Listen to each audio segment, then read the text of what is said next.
On en parle. La rubrique qui traite des sujets qui touchent la femme. On en parle. La parole féminine. Tiens, voilà mon cœur. Il y a des situations qui mettent les couples en péril. Le couple face au chômage en est un, car l'inactivité forcée influence radicalement l'image qu'on a de soi et celle qu'on se fait de l'autre. Ce qui ne manque pas de provoquer au sein du couple insatisfaction, frustration, non-dit, sentiment d'insécurité. L'amertume s'installe et les humiliations que subit la personne sans emploi la dévalorisent. Les grands même s'ancrent toujours davantage et un beau jour, les problèmes ne trouvent leur solution que dans la rupture. En couple face au chômage, vie de couple et chômage, comment gérer cette situation difficile? Le problème est posé. Lorsqu'on a des dépenses importantes à faire, il faut demander l'avis du conjoint. Donc, le faire participer. Première des choses. Deuxième des choses, quand on sort, par exemple, avec monsieur, il faut éviter de sortir le porte-monnaie en public devant les gens. Ça, coach, tu as touché un point. On est dans le taxi où on veut prendre du carburant, c'est-à-dire avant de sortir déjà, il faut remettre l'argent à monsieur. Discrètement. Et c'est lui qui va opérer les dépenses. De sorte à ce que lorsque vous vous retrouvez en public, Oui. ça ne gêne pas. OK? Et s'il a oublié? À moins que monsieur ait un esprit ouvert, que Oui, il y a ça des ne hommes, le c'est pas un gêne problème. pas, que sa femme sorte de l'argent. Comme je dis, ça dépend des réalités du couple. Mais je pense que c'est mieux même de le faire à la maison. Maintenant, coach, quand elle a oublié, elle fait quoi? Mais elle glisse en douce. Et vous voyez pas, coach, elle glisse. Oui, Elle met sa main derrière. oui, elle lui donne subtilement l'argent.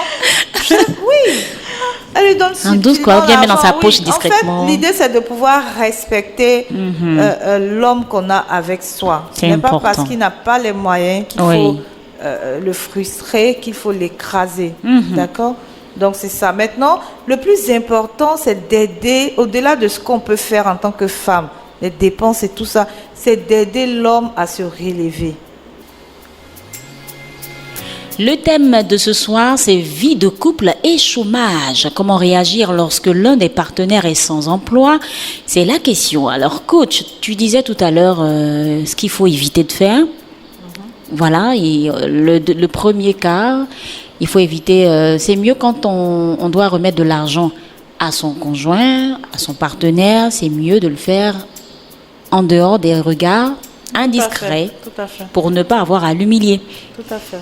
Ensuite, Ensuite, je pense que Kelly l'a signalé tout à l'heure. Il faut, parce qu'un homme qui n'est pas en mesure de subvenir aux besoins de sa famille est déjà diminué mentalement, c'est ça. psychologiquement et tout ça.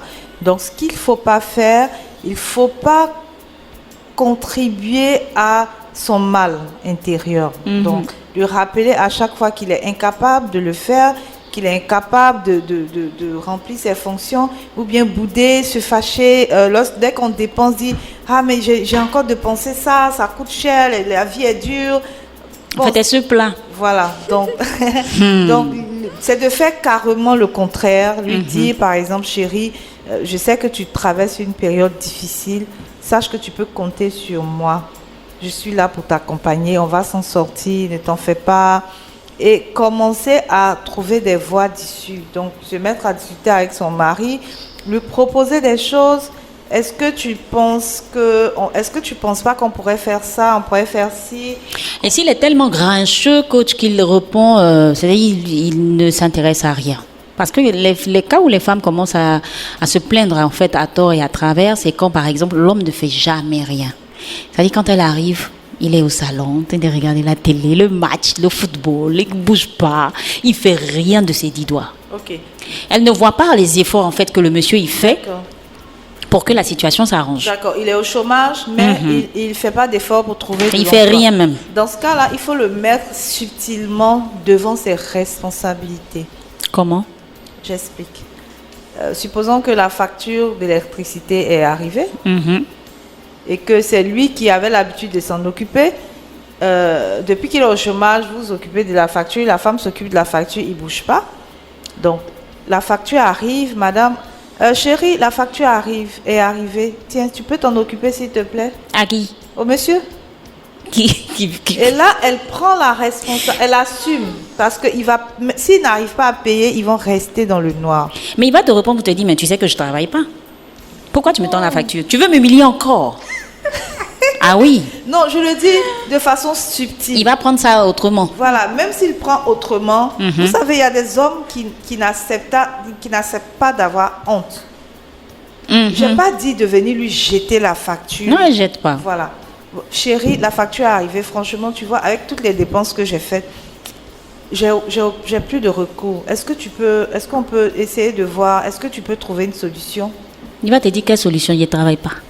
Je tisse ça où? Bon, ok, donc on va nous couper l'électricité alors. Et puis on va couper, même si elle a l'argent, elle fait ça en fait. Oui, et puis on coupe. Et puis on coupe. Parce que si elle continue à payer, Ça, d'accord? Si elle c'est du continue- coaching. Yes, si elle continue à payer et que monsieur ne fait pas d'effort, il ne fera pas d'effort. Parce Wow. qu'il n'est pas en face de ses responsabilités. C'est pas parce qu'un père de famille est au chômage qu'il ne doit pas chercher de l'argent. Ah oui. Parce qu'en fait, le chômage, c'est quoi? C'est vrai, le chômage, c'est un fait réel, mais au-delà du fait réel, c'est mental. D'accord? Quelqu'un qui est au chômage, il a perdu son emploi, il peut trouver un autre moyen de trouver de l'argent. Parce que dans ce cas de figure, on ne vient pas directement lui présenter la facture comme C'est ça, c'est ça. En fait, présenter la facture, c'est que la femme a parcouru, a essayé beaucoup de choses. Par exemple, vous êtes assis, ben, comment est-ce qu'on peut gérer ça? Est-ce que tu ne penses pas que je vais prendre mes économies, te donner un peu d'argent, tu vas commencer une petite activité, Oui. par exemple. Si le monsieur refuse toutes les propositions, soi-disant, c'est pas de mon rang, je peux pas faire ça, ça arrive, c'est des cas de figure qui sont réels. Dans ce cas-là, la femme laisse, elle le met devant ses responsabilités. Responsabilité. Ce volet-là, D'accord. supposons que vous êtes une femme, vous avez perdu votre emploi et vous êtes à la maison, d'accord? Donc, ou vous n'avez jamais eu d'emploi, vous êtes à la maison et c'est monsieur qui fait tout, mais il vous prend la tête parce qu'il fait tout.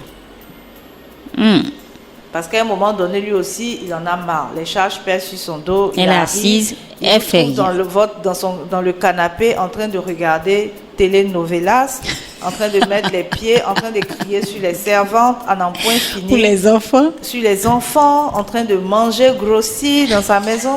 Donc, finalement, Participe dans à votre rien. maison, parce que c'est votre maison, pas sa maison. Parce que quand c'est comme ça, quand il arrive le soir, il en a marre. Il est fatigué même. Il vous crie là-dessus. Ah ma chérie. D'accord? Quand je dis que le travail, ça se crée. Vous avez certainement des diplômes, mais vous n'avez pas pu avoir un travail qui va avec les connaissances que vous avez. Ou même vous n'avez pas de diplôme, peu importe. Il y a toujours quelque chose à faire. Toujours. Pour trouver ce qu'il y a à faire, c'est de regarder en soi qu'est-ce qu'on sait faire, qu'est-ce qu'on aime. D'accord. Si vous êtes une femme qui aime s'habiller, il y a de fortes chances que vous pourrez réussir dans le domaine de l'habillement. Elle trouve l'argent là. Où pour commencer? Un instant. Elle est au chômage. Si vous êtes une femme qui aime, on va dire, qui sait cuisiner, il y a de fortes chances que vous pourrez réussir dans la restauration. D'accord. Réussi dans la restauration. D'accord? Donc, c'est de voir ce qu'on aime et ce qu'on sait faire. Ok. On peut même s'asseoir, de faire des galettes, s'asseoir devant la porte de femme. La chérie là n'est pas prête pour ça. Donc, si elle n'est pas prête pour ça, c'est qu'elle sera toujours prête à accueillir les Maintenant, visites. coach, elle prend l'argent là où pour commencer? Elle demande à son mari? Mais bien sûr. Et il y a une façon de demander. Ah, j'allais en venir. On demande comment? Chérie, tu Coach, sais. tu es beaucoup dans les chéris, tu sais. Ah, mais c'est la méthode. Chérie, C'est la méthode. tu Tu veux parler à ton mari, il faut utiliser. Tu ne vas pas venir dire chérie, donne-moi l'argent. Je te taquine. Donc, chérie, même si tu es fâchée, elle est fâchée, elle sait que ça y va de l'avenir de son couple. Ça y va d'elle, son épanouissement et sa quiétude. Oui. Parce qu'une femme est plus épanouie quand elle est indépendante financièrement à un certain niveau. Ça, c'est Ça, vrai. c'est clair. D'accord? À moins qu'elle ait un mari vraiment compréhensif.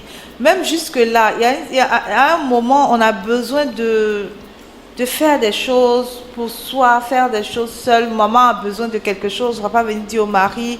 Voilà, donc c'est important. Donc elle va voir son mari. Chérie, vraiment, merci pour tout ce que tu fais. Oui. Donc je vois vraiment les efforts que tu fais. Franchement, ça me met à l'aise. À chaque fois quand tu viens, je suis dans le fauteuil, vraiment, j'ai rien à faire, donc je veux...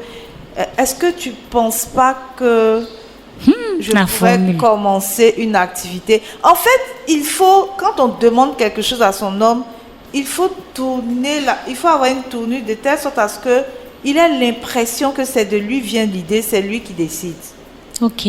Donc c'est ça la méthode du questionnement. Donc appréciation, questionnement et puis maintenant proposition. Appréciation, questionnement et proposition. Donc, appréciation, chérie, vraiment, j'apprécie ce que tu fais. Oh, tu es beau. Voilà, j'apprécie, tu es un mari formidable. Maintenant, questionnement. Est-ce que tu ne penses pas qu'on pourrait trouver une solution pour te faciliter la tâche? Par exemple, et si je vendais... Et si je faisais si je faisais ça. Déjà la proposition. Donc, on a fait appréciation, on a fait questionnement. Et puis, en même temps, on est rentré dans la proposition. Maintenant, si le monsieur... est réfractaire de prime abord parce qu'il est nerveux, ça fait des mois. Donc, quand c'est comme ça, on sème la graine et on lâche prise. Et puis, quand il y a un petit détail que tu as oublié, dis-moi, avant de venir demander ça, là, tu passes une très bonne nuit avec lui. À ce moment-là, tout est accepté. De donner les conseils. Tu passes la nuit. C'est du coaching. Tu pries. Si tu es chrétienne ou tu es musulmane, si tu as foi en Dieu, tu fais valider ça d'abord par Dieu. Il te précède. Ensuite, tu vas vers le chéri Coco, ton époux, et tu lui poses le problème. Chérie, t'as pas envie de dormir un peu là? Chérie, t'es pas trop fatiguée. Donc, là? En fait, c'est ça. Donc, une femme qui ne travaille pas et qui est grincheuse, c'est une double peine pour son mari. Ça fatigue. Quand il vient le soir, il a besoin d'être massé. C'est ça, les pieds dans de l'eau tiède avec un peu de sel. Elle est en train de regarder Tolé lever la tête. Et puis, en plus de ça, quand tu ne le vois pas rentrer. Voilà. Et puis, il crie là-bas. Mais le monsieur, il est méchant. Oh là là. Elle n'est pas attentionnée. Tu vois, elle regarde même donc, pas. Finalement, il va s'énerver. C'est clair, il va s'énerver. On en parle. La rubrique traite des sujets qui touchent la femme. On en parle. La parole féminine.